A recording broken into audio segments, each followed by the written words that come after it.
updates. It has been a reasonably long hiatus since I have been at the table with the game, but here I am. I am doing a board game walkthrough and beer tasting. We're going to pair those things together. So today I'm pairing the beer with the game.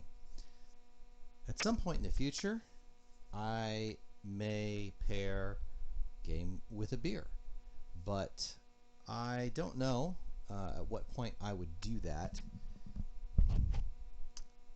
I'll have to think about it. In this case, most of the time I'm probably going to think there's a game I want to show or do a video of, and I'll pair a beer with it. So for today's pairing with this game, and what we have today is a game called Periodic. This is by John J. Covenue and Paul Solomon, and published by, do we even have a publisher on here? I do not see. Illustrations, Panda Game Manufacturing from geniusgames.org. So I'm guessing Genius Games is the publisher. And I'll check the rule book here real quick and see if it has anything of note. Don't see it. Design and development, art design, arts by Tomas Boguz. Yeah, I guess Genius Games. It's written on the bottom of the rule book. I'm going to assume that is the correct publisher for this game. And somehow I got this in a trade, so this is I guess one of the original copies, number 2000. Excuse me, lick the water off my finger. 2086 out of 3000. So for the beer pairing, we have a it's called Borik, and it is a Czech style amber lager. Polotomave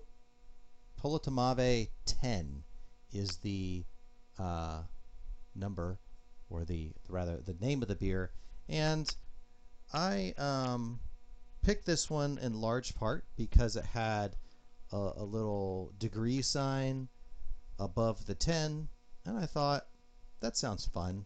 That feels like something that associates well with a board game. So that's what we have. What is Periodic? It's a game that will feel a little bit like a pick up and deliver, and it's played on the periodic table of elements with some other components. And as you kind of see the gameplay, it's not really pick up and deliver. Maybe a tiny bit of resource management, some pick up and deliver feeling to it. But I'd say it's really a game that if you're trying to understand a little bit more about the periodic table, or at least get familiar with it, this might be a fun game to play in that venue. I partly was interested in having this game on hand because of my children being in middle school and high school, and I thought they might be interested in playing this as opposed to having to study a periodic table, if indeed that is something they had to do. So my daughter has seen this on the table and thought, oh, that looks pretty, I'd like to play that. So maybe we'll get to play at some point.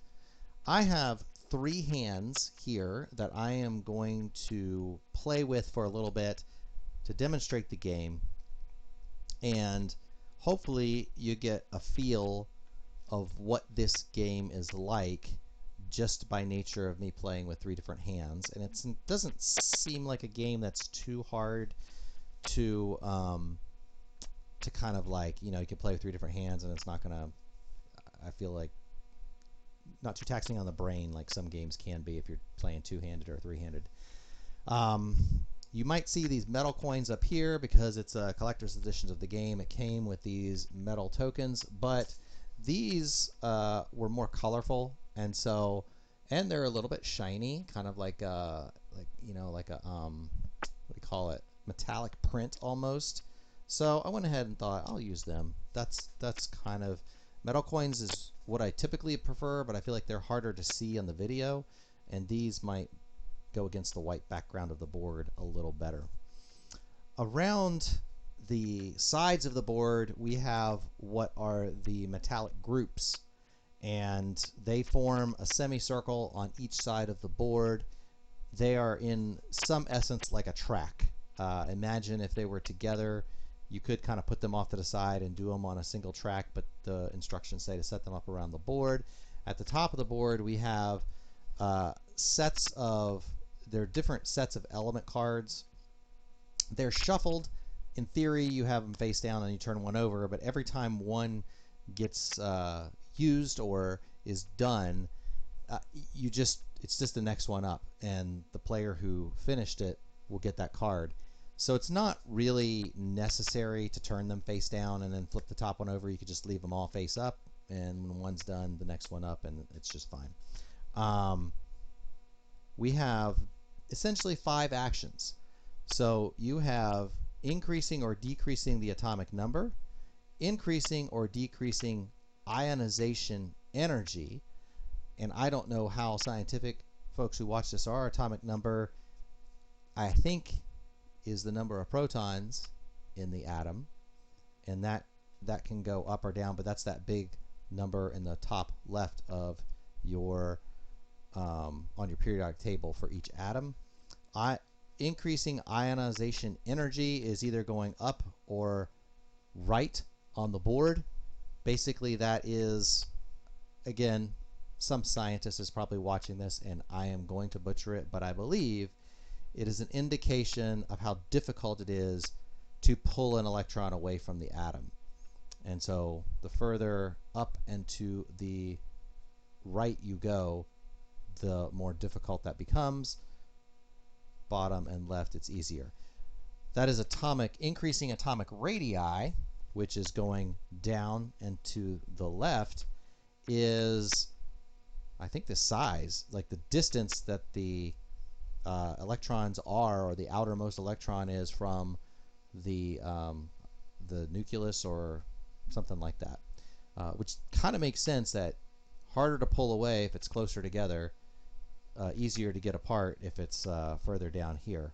Although when I looked up something online, I think it said cesium was the least, had the lowest ionization energy, so I'm not sure how scientifically accurate all this is. Increasing atomic mass is bottom and left, and decreasing atomic mass is upwards and to the right. And to the left. Increasing is down and to the left, to the right. Decreasing is upwards and to the left. Yeah. So anyway, those are your 5 actions. So what are we doing? Well, it's probably easiest to just start. Well, we'll say this: you're gonna each turn, you're gonna make one of 2 choices. Either you're spending your energy, which is what these tokens represent, and different depending on where you start, first player, second player, third player, and it plays 3 to 5, you're going to get a different amount of energy. Not necessarily more, because once you get past the third player, it, I think, drops back down to 3 and then go to 4 again.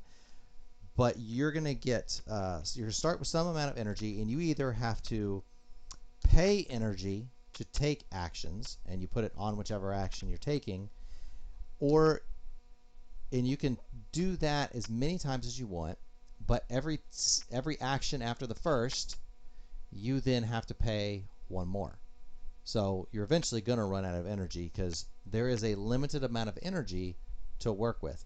I have some set off to the side, but as far as I can tell, energy does not come back into the game unless there's a card that causes it to do so, and I'm not aware of there being one. So if you want to take more than 1 action, you're going to spend your energy. If you want to just take 1 single action, you would collect all the energy that's on an action, and then you would take that single action. So what are we trying to do here? Well, we're basically trying to get our cubes. You have 6 cubes, each player does. You're trying to get them on these cards up here. So based on player setup, and that is you're going to shuffle, you're going to put these cards out, and each of these top cards has, now if you can see the colors, that's great. We got pink, purple, blue, and green, but it is suitable for those who may be colorblind because there are symbols in the bottom left of the cards, and each of those symbols matches one of these little like something on the board here. These are always going to have 2 of them on the board. These are going to have 3 on the board, 3 on the board, and 3 on the board, and you seed the board with whatever symbols are showing on the card. So it's very easy as far as what you're doing with that and how you do that setup. You're going to put these out here in that semicircle, and if I'm not mistaken, they are shuffled. They are not in a set order. And then once you put the first player's marker down, then you, which I think is green, you're going to count 2, put the second player marker, count 2, put the third player marker. And then that's going to determine the lowest numbered atomic number element is where you start with your flask. Your flask is what you're going to be moving around on the board. So for player 1 on turn 1 with the green flask, they're going to decide which action that they want to take. And for the sake of argument, we'll just take one action. So they're going to collect, you start the game with 1 energy on each of these actions. If there's no energy on an action, you can still take that action, but you're not getting any energy off of taking that action. So that is a factor. You might want to always take an action that gets you some energy, or else take more than 1 action where you're spending energy. So what does green want to do? Well, green wants to put things out here on these cards. And so part of the question is going to be, how can green accomplish this? Now, green is in position to potentially get 2 discs out. And so green's going to actually take, I was going to take 1 action, but green's going to take 2. And green is going to increase ionization energy. And whenever you pick one of these actions, you can move 5 spaces. All spaces have to go they have to go in the direction indicated. They either have to go left, right, up, or down. And if it's like this, it can go to the right and up. I can go 5 spaces in any combination. In this case, I just want to go 1 space. And that is my first action. And I'm stopping there, which means since I'm stopping on is it carbon? Yeah, I'm stopping on carbon. So I'm going to put one of my discs on, or one of the cubes on carbon. Now I want to take a second action. I have to pay 2 energy for that second action, but I don't want to put all this energy on here. I could take that one. I think for this one, I'm going to increase atomic mass. And this is going to go, I'm just going to go 1, 2. Again, I could go up to 5, but I don't want to because I want this oxygen. And that lets me put a disc there. Now, if I had ended my turn on one of the halogens in this metal group, which are here, I didn't, but if I did, then I'd also get to move this here, and I'd move my green up there 1. But I didn't end on a halogen. I ended up getting 2 of those cubes, so now I'll pass, and it would be orange's turn. Okay, now orange has a little bit tougher choice because now there's extra energy on some of these. And energy is somewhat of a precious resource, so getting some of that energy would not be a bad deal. And part of what orange might be looking at, or starting over here, is what can I get? That is pretty far apart. We have the pink card, or that symbol, kind of a clover-looking symbol. We could probably get 2 of those if we were to take 2 actions. Because if we did that, and then increasing or decreasing atomic number, I think you have to move left and right. I do not believe you're allowed to go any up or down Move their flask either left or right according to the atomic number. Yeah. So you just move up.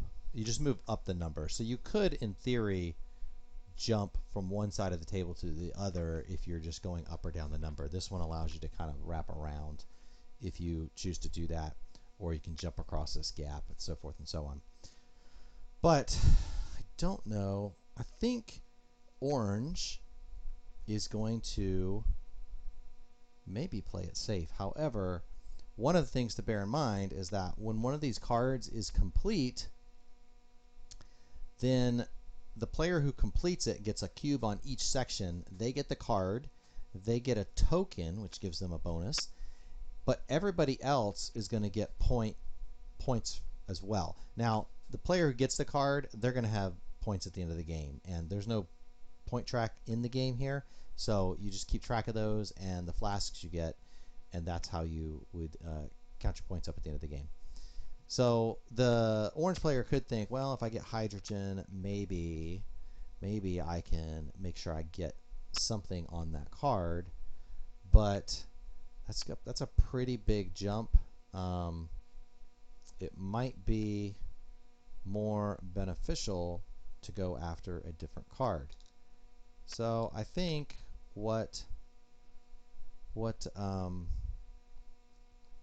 they're going to do is they're going to increase atomic radii and go down 1, 2, 3, 4. And that is going to allow them to put a cube on this one. And actually, they were going to take that. They weren't going to place. They were going to just do one action, because getting to some of the others is a little bit tougher, and you can't jump back around the board with these. You can only do that with this one, and I don't think they could get to 84 if they were to take 2 actions, but they could only do one of these 2 things, which is not terrible. They might do that next turn. They've collected some energy. They've made this one harder to use, so they're going to stop there. And they did not get the noble gases at the end of their turn, so they're not going to move that either. Okay, so now blue is going to take their turn, and blue has some good options there to work with. So blue is going to decrease atomic mass and go here, and they're going to drop a cube off on is that lithium? I think it's lithium. And then blue is going to pay 2 energy, and lithium is 3. So they're just going to, well, they could actually make this one, spread out the love a little more, and they can go up 1. And they can add a cube to this guy, hydrogen. So they'll have at least something on that card. Now, they don't have 3, or they could take another action. And they did not land on, oh, actually, you know what? Yeah, I'm gonna stick with that.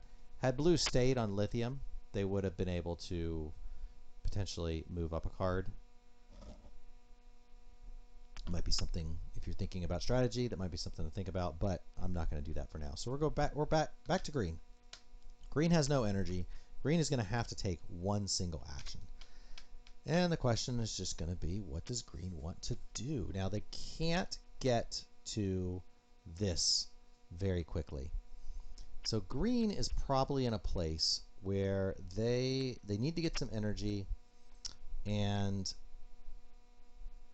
if they can get the halogen, that would help them as well. So I think that's what they're going to do. But rather than increasing atomic number, which would make sense, they're going to take all of this energy from increased atomic mass. Green's going to go there, and they're going to get to put a cube on, what is that? Fluorine. And then, because they're ending their turn on that halogen, they get to move there, and they get to move there. So that is a little bit of interaction with that track, and this is an end game sort of thing here. So once somebody has reached the end, that will end the game, and I believe when one of those decks of cards runs out, that could also end the game. Orange is going to take a turn, and they have a decent amount of energy. They could get some more. They're not going to get to PO over here anytime. Well, they could actually. They could increase their atomic number. And what is orange trying to get to here? Noble gases. Well, there's nothing on a noble gas. There's not really a good reason to end a turn there. So they'll just take. Whoops, this is orange. They'll just take this and they'll decrease their atomic number 1, 2, 3, 4, and they're going to get to put a deal on there. And no one else was on there, so this is going to be all orange. They're going to get their cubes back. They're going to get this card, so that belongs to orange. That's going to be points at the end of the game, and they're going to get one of these tokens. So this allows them, whenever they use this token, they can just turn it over to indicate they used it, and they get an additional 1, 2, or 3 spaces on some turn as part of an action. So you can't use this as its own action where you just get to go 3 spaces and then put a cube down, but you can add to something to get a little bit further. So we'll put that up there. And now, because now everybody else would have gotten some reward, either 3 or 5, if they had had some influence on there when this card was taken. But they didn't, so they don't get that. And I think that is, oh, the other thing we have to do is now this moves to helium, and this other one will move to AG. R, where is AG? There it is, silver. Okay. All right. So now blue's going to go. Blue's got a little influence on a lot of things. The question is, what do they want to really do here? Well, blue can get to helium, so I think normally they would like to increase or decrease atomic number. They could and not get anything and go to helium.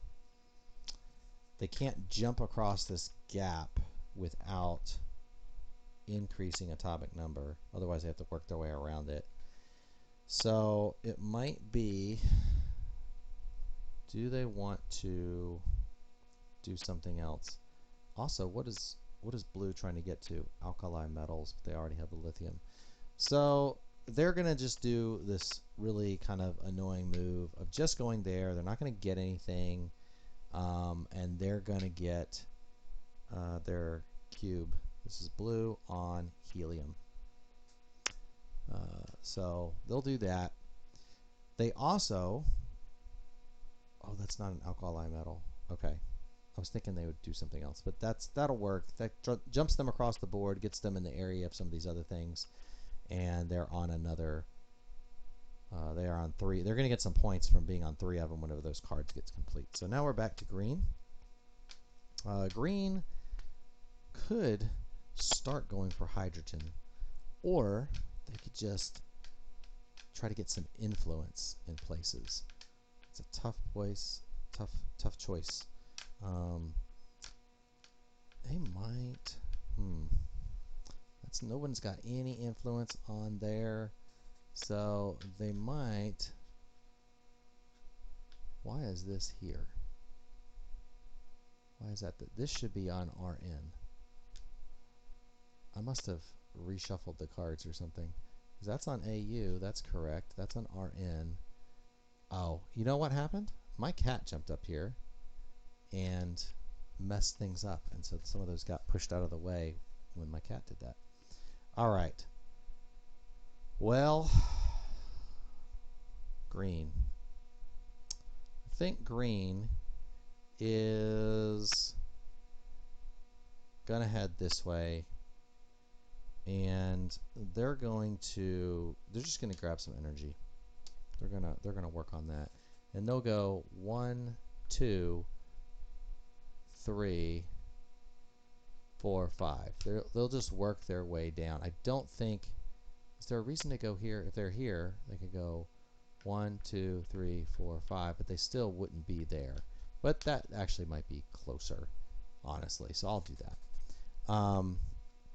Orange has a decent amount of energy. They could collect more, or they could start working on some things. They would love to get a noble gas, so if they increase atomic number 1, 2, they can get that.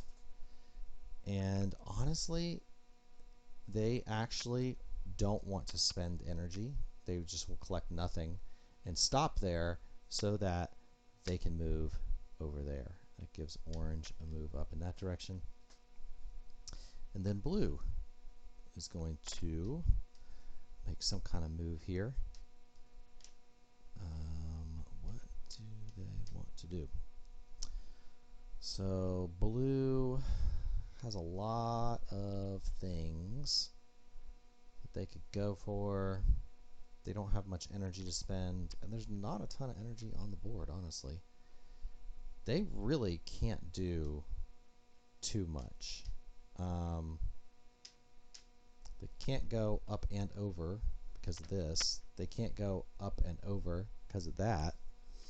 So they're really in a little bit of a pickle, and probably can only take one action and get nothing for it. I don't know why that cube was there.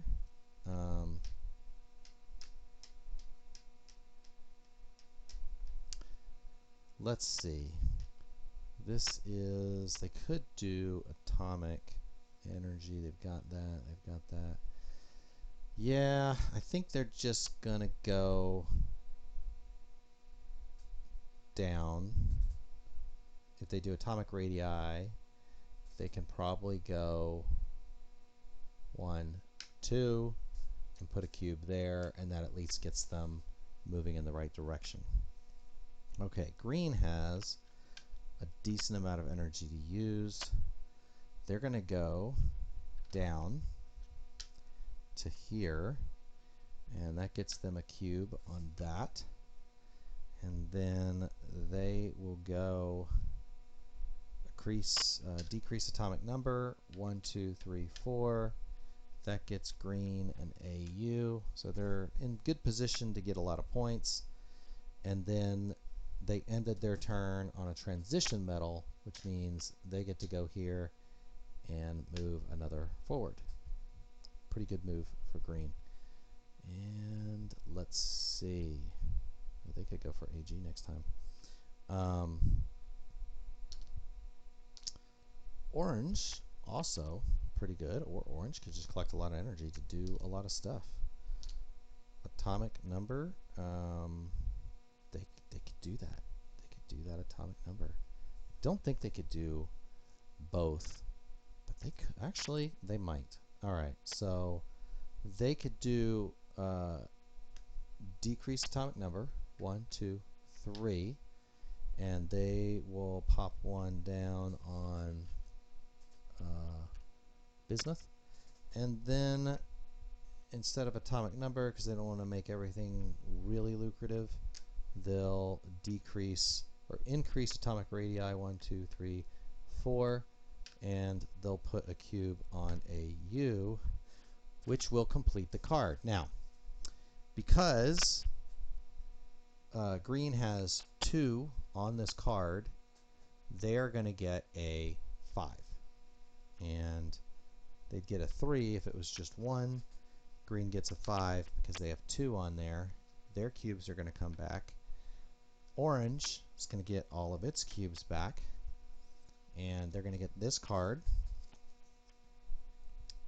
and they are going to get this token, which is use a free trend. So, oh, it's a free trend. This one specifically is increase or decrease atomic number. So basically they get a free action on a turn. And now we have to replace these on, let's see what our elements are. We've got cobalt, we've got, I'm thinking titanium, and there's one more, tantanium. I think that's what that was called. Tantalum. And that's that. All right. So orange has a really good grasp of the points here.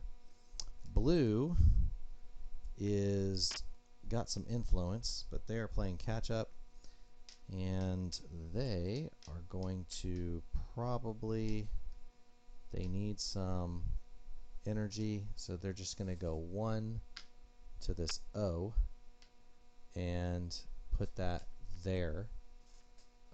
They don't have enough to go otherwise, and they're not going to atomic metal. So green is going to take its turn. Ooh, they've got some options, but they don't have a lot of energy. That is the problem, and they can't get to the noble gases just to end a turn there. Whew. So they're kind of in a little bit of a pickle, but I think they're going to decrease atomic mass, move up here, and get a cube on AG to spread themselves out. And then we'll do a little orange here. We'll give one more turn to orange and one more to blue, and then I think we will wrap it up with a little discussion of this game. I shouldn't say discussion. I'm going to talk to myself, and if you're still watching, you'll get to hear it. So orange, ooh, what would orange want to do? Well, orange, they don't have much energy.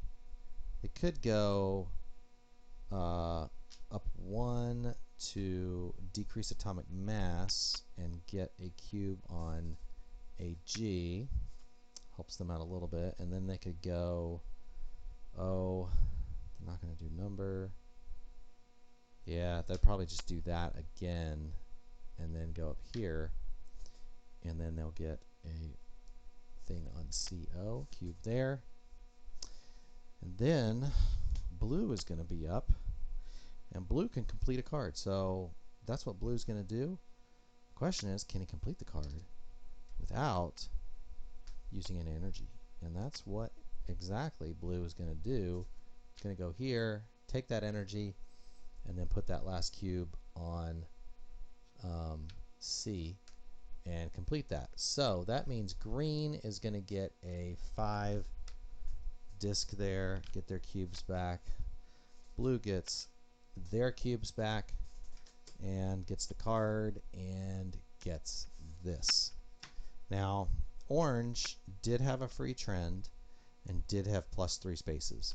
So one of the things I didn't think about on orange's turn that they could have done is they could have used a free trend, and they would flip that, and they could go 1, 2, 3, 4, 5 for that atomic number, and then orange would have gotten a deal there, and then they would have just not needed those 3 spaces. So we could have given orange that. Now, let's just say the game ends there. Basically, you have 10 points for them. They have 14, and they have 7. So, and this is take 2 energy from trend spots. So their ability would have allowed them to grab some energy from these spots. So that's sort of the gist of the game. Everyone did get one of these cards at the beginning of the game. It's like a, what did they call them? Agenda cards. And greens would give 1 point for each level on the academic track above 0.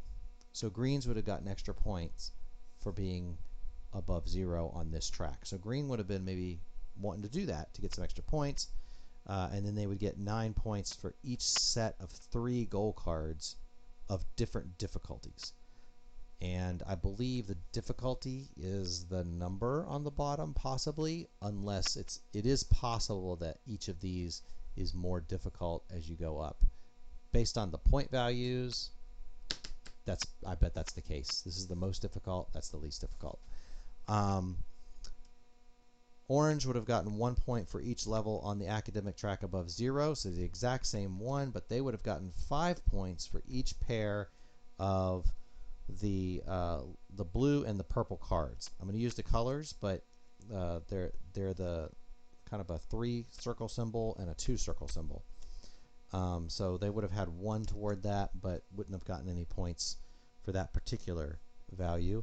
And this one for blue would have been 5 points for each pair of double circle. When I say double circle, the blue has like double circle, the purple has like triple circle, and the what I call the clover is almost like 4 circles clumped together on the pink, and then the green has 1 circle. So this would have gotten a double and a triple circle. Gold cards complete for each pair. They would have gotten 5 points and 9 points for each set of 3 gold cards of different difficulties you complete. So these are not terribly different from one another, but they add a little bit of hidden agenda in the game where you might not know exactly why somebody's doing something, but it could be because of their hidden agenda. And there could be some, like these two would have been going after the same exact cards in a lot of cases, so it would have been likely that these 2 decks would have run out had they been chasing those particular agendas. And that's periodic.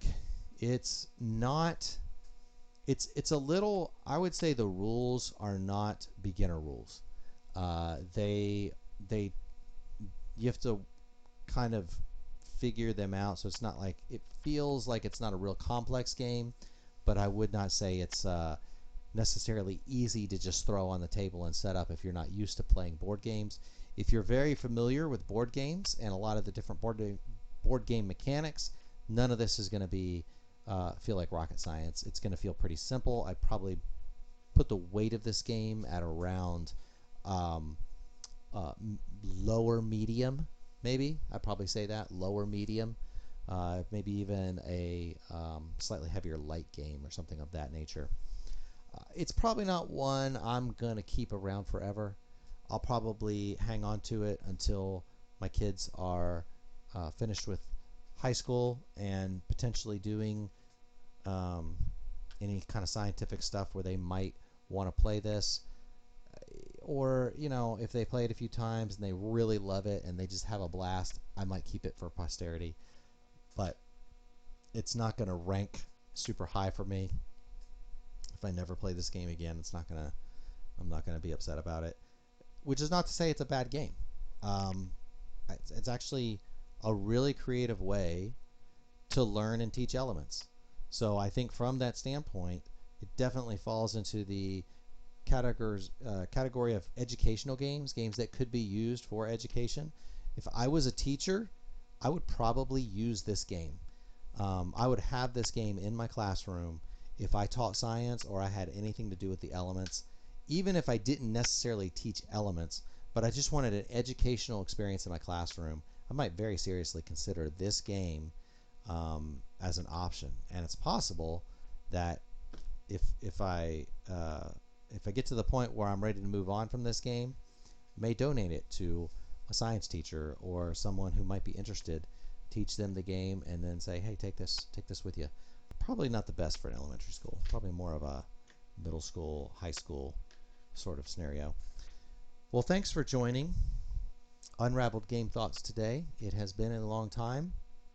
I'm hoping to get more games to the table and pair beers with them. That is my goal.